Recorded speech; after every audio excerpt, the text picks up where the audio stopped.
Hi guys, and welcome back to my channel. Today I'm doing a product smackdown or sort of face off between two powders, one that claims to be a mix and medium, one that does not. But I'm going to try out both of them and make them both do the same thing. So the first powder in question is the Urban Decay, the Velvetizer. This is £24 for 8 grams of product.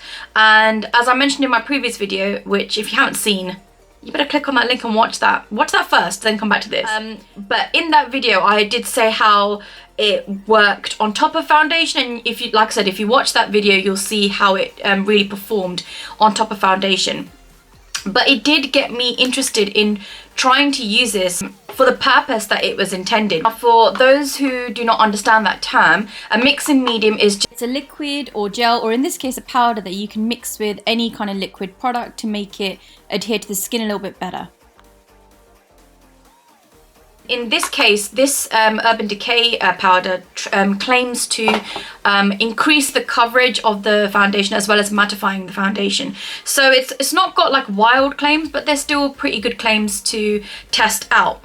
Now the second powder in question is the Gosh Prime and Set Primer and Mattifying Setting Powder. Now I picked this up from Superdrug quite a long time ago. I've used it on my channel before to set my primer in place, and when I do want to have a really matte face, this is normally what I do before I apply foundation. I did think when I heard about the Urban Decay that maybe this could kind of do the same thing. Now I need to emphasize this is not advertised to be a mix and medium like the Urban Decay. It's not a new concept by any means, but I think this is the first time a company or a brand has actually created a product that's, you know, driven solely towards being a mix and medium for foundation as a powder. So that needs to be taken into consideration, but that doesn't mean that you can't get a cheaper alternative, and that doesn't mean that other powders won't work. But I do also need to mention that it's always better to use, if you're going to try this at home with the powder that you have, it's always best to use a powder that's high in silica and dimethicone, purely because it's got that property where it slips and slides, so it mixes into liquid quite well. The Urban Decay Velvetizer has 8 grams of product. It was £24, and its primary ingredient is silica and dimethicone. The Gosh version, I can't remember exactly how much it was, but I think it was about £8 or £9. But there's always a 3 for 2 going on at Superdrug, so you'll probably still get this for cheaper if you wanted to.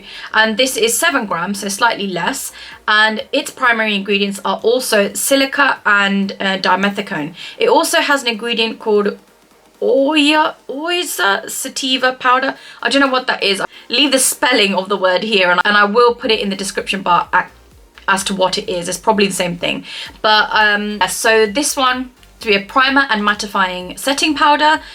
It does not say it's a mixing medium, but I'm going to try both of them out with a very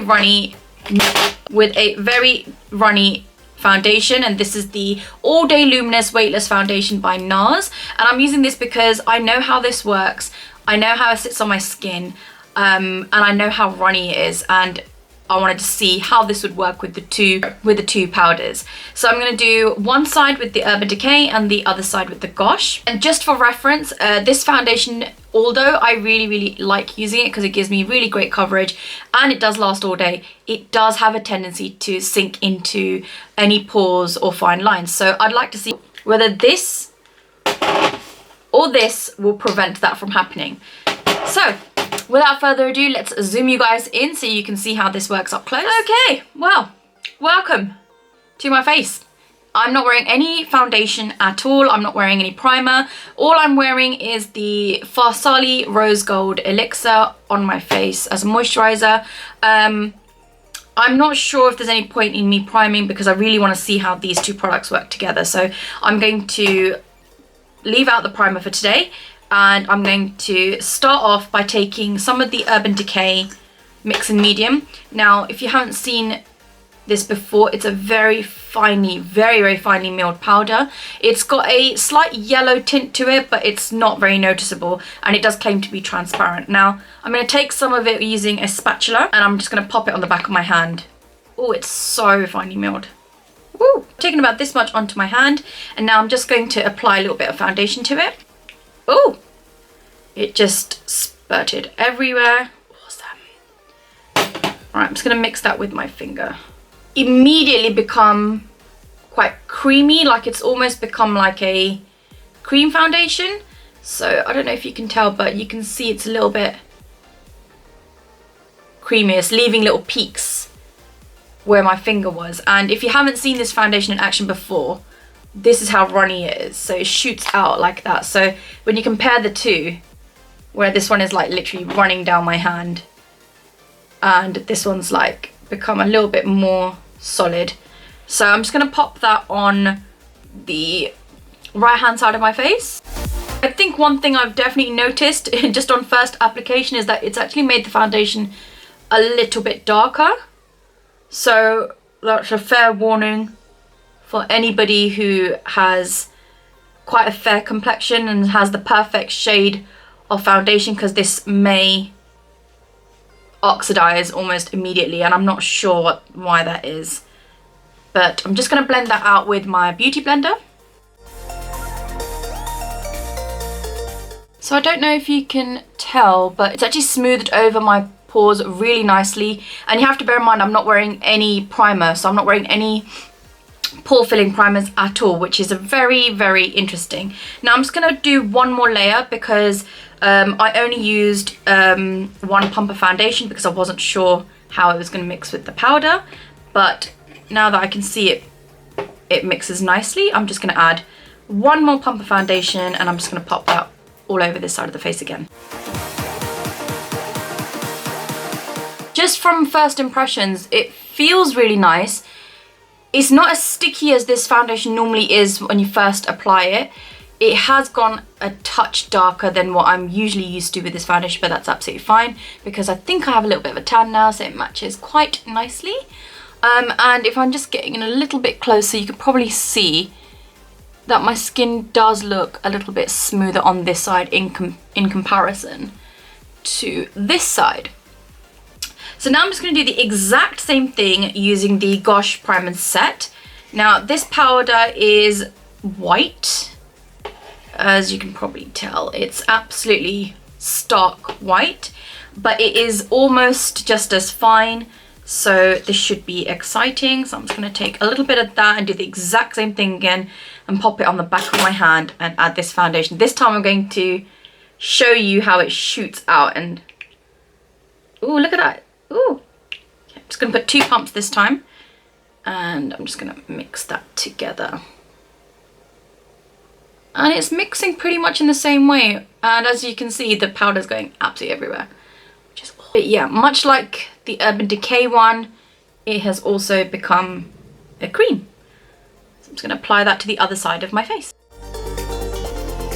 And using the same beauty blender, I'm going to blend in this side. Okay, right. I don't know if you can tell on camera, but I will say this side is a lot smoother and this side is the side I used the Urban Decay. It's just got a nicer finish. But I don't know whether that's because I've got more like blemishes and stuff on this side that I feel that way. But on the whole, I do feel like this side looks nicer, and the oxidizing is a lot less on this side as well. So although it did oxidize, this side feels to me that it's a touch darker than this side. But other than that, it's got the same sort of feeling to the touch. It's both, they're both a little bit, not as tacky as the foundation would be on its own. Both has increased the coverage a little bit. I would actually say the Gosh side has increased, the coverage of the foundation has increased more on the side of the Gosh powder, but I feel like this one hasn't blurred as much. But I have to say the difference is fairly minimal, but it's enough, you can notice it. So if it was a throw up between the two right now, I would choose this side. So I'm gonna do the rest of my makeup off camera and see how the rest of my makeup applies on top of this, and I'll be right back. So now that all my makeup is on, I can actually report back and say powder didn't skip where on either side of my face. All the products that I put on top of it went on really, really smooth and really, really nice. And so far I like both sides, but there's a big but. If I zoom you guys in closer, you'll see that already that where my smile lines are, it's a lot more pronounced on this side. You can actually see the foundation settling into my lines whereas on this side there's nothing that's settled at all. So I can only imagine it getting progressively worse throughout the day, especially on this side, but I'll keep you guys posted. I'll check back with you at the end of the day. I don't know what time it is. It is 6 minutes past 5 now. So I'll come back in a few hours, most likely at the end of the day, so probably about 8 or 9 o'clock, and let you guys know how it's held up, because I've had this on for about an hour now. I'm gonna film another video straight after this one, so I'll catch up with you guys once we've reached the end of the day, so you guys can see which side fared better. So I thought I would give you guys a mid update, and this is just what it looks like in the daylight. As you can probably see, this side is still looking quite nice, and this side is definitely settling and it's sinking into my fine lines. But so far the Urban Decay one's doing really well. I really like it. So I'll check in with you guys for the final check-in in a couple of hours. Woo. So I think I've worn this for long enough. It's been 5.5 hours and probably a bit more, because just before I did all the rest of my makeup as well. So let's say 6 hours. So it's 10:39 now in the evening, and I'm just having a look now. Everything is falling apart from the eyeshadow, which is doing really well. To be honest, both sides are doing pretty well, apart from the fact that I'm looking a bit oily now, but it has been a few hours and it is quite hot. But both sides are holding up really well. But if I have to be honest, I will say that the Urban Decay Velvetizer is just that little bit better, because I just feel like this side still looks quite smooth and still looks really nice, whereas this side is starting to look a little bit more worn. But I have to say though, considering that this is just a random powder from Superdrug, it didn't do too badly. So yeah, it's one to watch out for. So if you don't want to spend £24 on the Velvetizer, you can definitely spring for this, and it'll probably do more or less the same thing. But I have to be honest, I do think the Urban Decay one is just that little bit better. And I can attest to the fact that when you put it over foundation, it is beautiful. So now that we have seen what it can do, it is completely up to you if you want to buy the Urban Decay one or the Gosh, but whichever one you choose, you still won't go wrong, because they're both really good. So which one would I personally recommend? I would personally recommend the Urban Decay. I wish I didn't have to say that, but I really do. I would personally recommend that. I hope you tried this at home with, you know, maybe a different powder. Let me know if you use anything different in the comments below. If you like this sort of video, just give it a thumbs up, and don't forget to subscribe and hit that notification bell so that you'll be notified for new videos. And until next time, I'll talk to you guys later. Bye.